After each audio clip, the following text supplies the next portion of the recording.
And away we go again with another dark, damp place. Just like all the other dark, damp places we've been to, but this one is more of a cave. Although we've been in caves before, this one is a cave combined with an underground vault that people used to live in until they all turned into plants.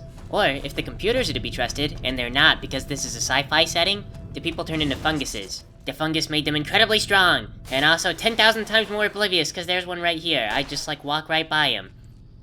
Okay, Lily! Lily! Oh, Fred! Why is it that... Lily, you can't just wander off. Seriously, I will get into trouble. It is embarrassing how much supervision I need. But anyway, though, yeah, this has been an unsustainable ecosystem of giant plants that supposedly eat bugs that don't really go to the giant plants to be eaten. And there's also fungus people and the giant bugs, of course. So, why are we here? Because apparently the vault company that makes these vaults decided that human funguses was going to be a viable source of revenue. You know, because they're evil. Because they're a corporation. You know, most corporations run completely on evil, which, to be honest, closely resembles just wasteful spending. Oh, and here we go. This looks like a really promising computer. See, I've been looking all over the place for this computer, because it has the information that I need. Let's see, research data, downloading, 31% integrity? Well, I hope that 1/3 of the research data is all that they really need. Although I'm not sure what they intend to do with this, because he said he wanted to revitalize the Wasteland, but all this is gonna do is just produce fungus people. Really, it seems more like I ransacked the research facility of an old Johnny Quest villain than anything else.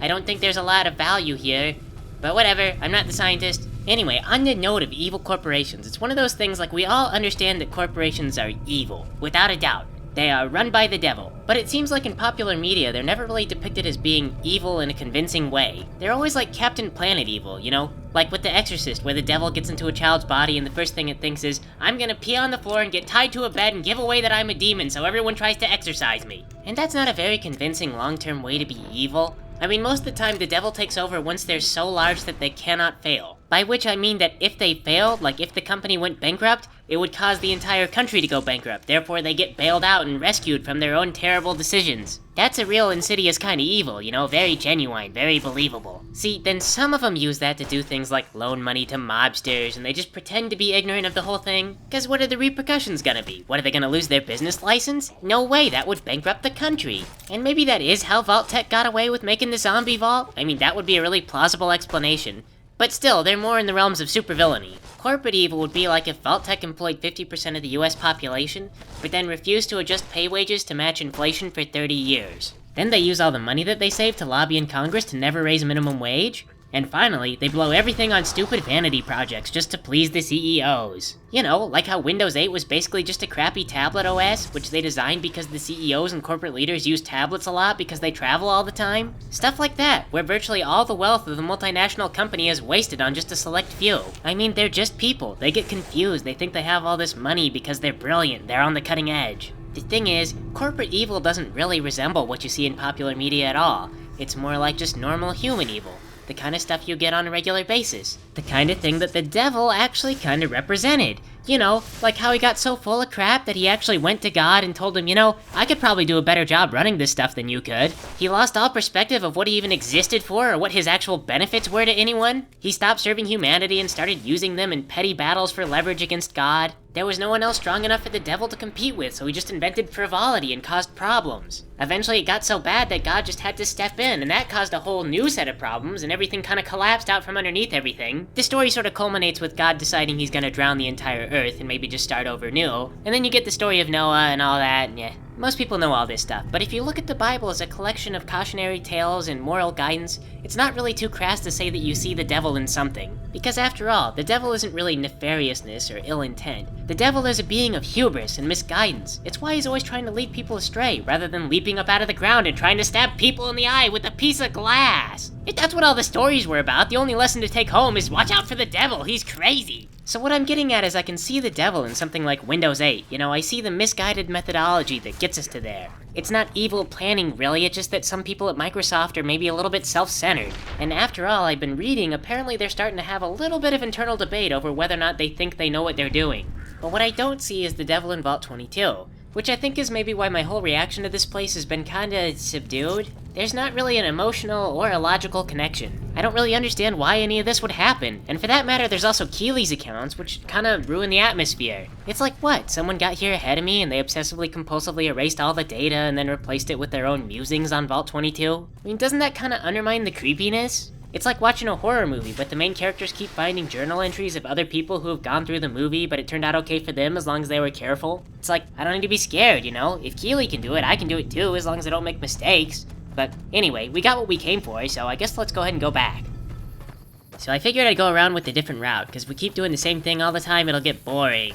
Just think of all the sights that we're missing, all the dirt and cracked streets and this samey looking building over here, because they all kind of look like that. The frame of a house, which for some reason survived even though the rest of the house didn't. It's almost kind of sad, really, because there are things in Vegas. I mean, it's a city. It's got like some manufacturing plants, but most of it is really light manufacturing. You know, like they make plastic rocks and decorative plants for the hotels and stuff. That may not be really valuable, but at least it would give an archaeologist... Oh my god, raiders! You guys are everywhere! I mean, holy frick, isn't there some way I can get like a spray bottle or super soaker or something like that? Just wet these guys down every time they show up? Shoot! Billy! Darn it. She's stuck behind the fence. Okay, here we go. You watch out. I have a gun. That is not very effective. Okay then, we'll try grenades. Even though all the psychological impact of the grenade will be totally lost on these guys. Yep. Frickin' goblin syndrome is what it is. They know that this is their only purpose in life. This is the one thing they exist to do. It doesn't matter that they're firing off more ammo than they could possibly recover from killing me. I mean, realistically, how much money do they think I'm carrying? Everyone I've run into so far has been basically flat broke. So how is it a cost-effective investment for 4 of them to start shooting me at range with fully automatic weapons, spending $500 worth of ammo to probably recover a bobby pin and maybe like a nose hair trimmer? I mean, okay, I am carrying a lot of stuff right now, but I am an anomaly, and hello, you are in my face. Okay, I guess Lily has got this one, but just in case... Go get him, Lily! Thanks for stepping in, finally, I appreciate it. I mean, oh my god. Oh, there goes that guy's head. So this has just gotta be like the most ineffective way of robbing people. Especially now that they're down 2 guys, but you know what I bet they're not gonna do? Make a run for it? You know, they're not gonna save their own lives? I mean, hey, morale is still high. Lily may be twice their size and just ignoring their gunfire, but whatever, they could totally win this fight. No, it's especially frustrating. Here, I'm gonna try and put a bullet in this guy. Missed. There we go. Wounded by a bullet. What does he do? Leaps to his feet and runs towards me. It's just like the frickin' geckos all over again. It goes against every element of psychology that I could possibly understand. Hey, you! Surrender and I'll let you You dick! You dick! You shot me!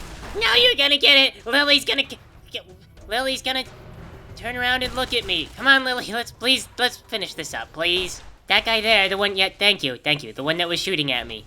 I mean, I don't want to sound critical, Lily, because I know that you're doing all the work, and it's really, you know, up to you to decide how you're gonna do all the work, because you're good at it, you're really good, but I feel like you're maybe just a little off your game today. And again, I'm sorry, I don't mean to condescend, because, you know, I don't want to condescend, but I'm being shot, like, a lot, and mauled a lot, and eaten and stuff, and it's starting to make me just a little bit crabby. But it's okay, everything is fine now, we're safe again. I'm sorry I crabbed at you. You did good. Thank you for helping. So I don't know, do you think those guys were expecting people to come by, or did they have a camp out here, or what? So they got a flaming barrel. I guess they went and they found a trash can and dragged it all the way out here, you know, just like Keeley dragged that bed all the way to the vault. No, my goodness! Looks like they were guarding a footlocker. Disassembled weapon shipment. Bunch of disassembled weapons. Which maybe they're gonna sell. The Pip-Boy tells me that this is worth 4,996, which is a really odd number. Why does my Pip-Boy think that? Well, it's mine now, because I'm the hero. And I guess I'll sell it myself now. And we're back again in the gloomy, blacked-out train station. Even though it's a military base, and these are the offices where they do their work, no one is here. No one except for the scientist who wants to save the world. I cannot imagine what it must be like to work here if you had allergies. I mean, the mold would get to you so bad, and the cracked walls, probably a lot of moisture. I was just wondering what had become of you. I'm back! I was triumphant! I brought you the data! Wonderful. Excellent work. Let me see it. Thank you. It'll take a moment to decode on my terminal. Okay, I'll wait here. Just tell me what it says. By the way though, did you know that that place was actually full of horrible man-eating plant funguses? I don't see how that's relevant. The dangers of the vault were your business, not mine. The only question is whether the data is still intact. Well, it's 30%. I think Williams' decryption algorithms seem to be working. Yes, here it is. The data is mostly uncorrupted. This will make the board of directors finally sit up and take notice. Yay! Here then, as promised, an agreeable sum payable upon delivery of the data. Thank you. You've more than done your part. Thank you. I always like to be recognized. Oh, that's a fair amount of money. I sure am glad that you gave me that much, because I don't think we really talked about how much you were supposed to give me. I don't know if I broke even or not, but I have a fancy new gun. A pleasure working with you, really. I'll make certain that you're mentioned in the final report. You have my word on it. Cool, thanks. Don't forget the Queen part, Queen Latifah. It's part of my name. So, this is what it feels like to save the world, maybe. Oh, and I got level up. That means that I did good. Hooray for operant conditioning! Okay, so what do I really need? I think I need to be sneakier. Because I am not fighting things very well. And I need to avoid more fights. And also I can survive really good. Because I'm a survivor. And then one into guns, because I'm running out of ammunition and I'm pretty sure I'm not going to be using very many guns to get anything done. Find Keeley and keep her safe. I'll pay you what I can. I gave my word, and I meant it. You know what, actually I'm just not going to find her. Right, good luck. Thank you, see you later. And I just got back from the frickin' vault. Don't try to guilt trip me into looking for Keeley. If she didn't come back with me the first time, I'm not gonna go all the way back there to look for her again. I mean, I don't even know if Keeley is sane. She's an adult, and I killed everything in the vault that I could find, and yet Keeley was still deeper in there than I was, so apparently, she's more capable of survival than I am. Nuts to you, lady. Nuts to Keeley. Besides, I got work to do for the Crimson Caravan. Gonna get myself access to that wonderful indoor cooling. Maybe get an office with like a little stress toy. It'll be made out of foam and shaped like, I don't know, like a little goblin or something. And wow, this person I'm supposed to talk to is really far away. Looks like they're all the way at those statues way south. Man, it's gonna be a freaking long walk. So we lucked out. We're getting to see the military in action. This is what it looks like. Apparently there's not a lot of training because they got attacked by guys with like baseball bats and stuff, and I think one of them might have a gun. But as you can see, they've opted to split up and not really coordinate, and they're, you know, just strafing back and forth. So, I might get involved, but honestly, I feel like it would be a waste of ammo. Oh, did you get him? Good job, guys. You stood perfectly in the open and shot those civilians full of holes. Oh, check it out. Building to explore. The Basin Creek building. Okay. Oh, looks like the Basin Creek building is falling apart. We got some vending machines. Should take some soda. And some Nuka-Cola. That is exactly what I need to treat my gunshot wounds. It just clears that gangrene right up. No sickness for me, thank you. So let's see, what else have we got around here? A bunch of falling apart plaster. Yep. See, a lot of these buildings are gonna do this when people live here anyway. No, that doesn't sound good. What is on the other side of this door? Uh-oh.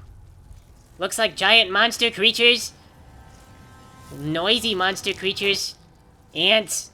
Giant ants. No, I don't want to be here anymore. See you later, ants. Although I'm sure there must be something you're eating in there. Maybe it's people. Found an abandoned rail station. There's a bunch of suitcases, but nothing good in them. Figure I'll just go straight south this time. Oh, cool. Bottle cap. Pre-war business wear. And I got Lily with me, so... Oh. Hello. Oh, frig. Oh, frig, that has really good eyesight. Oh, frig! Oh my god, the dinosaur saw me! Oh my god, that thing is bigger than Lily. It's okay though, we're just gonna keep going the other way. Maybe it won't chase us. Yep, just gonna keep going at a light jog. It's my maximum speed. And, okay, just, I wish I had a sprint button. Lily, we're moving. We're not fighting the thing. Come on. I know I said you're not quite on the ball today, but just forget I said that. Come on, we can just go be not on the ball. I'm never on the ball. Let's keep moving. I mean, you don't have to take crap from... Don't feel bad about anything I said. I'm like a quarter of your age and half your size. Oh, what is it doing? Okay, I think it got bored with us. Let's just go. It's just running around the rocks. I don't want to have it come out from the side and ambush us in the ears. No, don't go back. Come on. We're still moving. Oh, wow, your health is very low. The Pip-Boy says, no, Lily, no. It's fine. It's fine where it is. Just leave it be. Lily, come on. I'm not looking back anymore. This is it. I'm going along. You have to come with me, okay? My friends have to go with me. Lily, it's okay. It can hide from us if it wants to hide. I don't even know why it gave up. Just think of it this way. You maybe didn't kill the monster, but you definitely saved my butt from it. Without that, I mean, that was really dangerous, but I was able to briskly jog away. Oh, and here we have a... How may I serve you, mistress? Hello, a friendly maintenance robot. I guess outside the Repcon robot headquarters. That makes sense. They must maintain each other. So it looks like we found our way back to a place of old memories. A place where a friendly Jawa once lived, until we changed all that. It's about all I remember, because the place lacks character, and it's very brown. Oh, brown. The color of regret, and also the color of probably a good place to stop for now. Thanks for playing with me, everybody.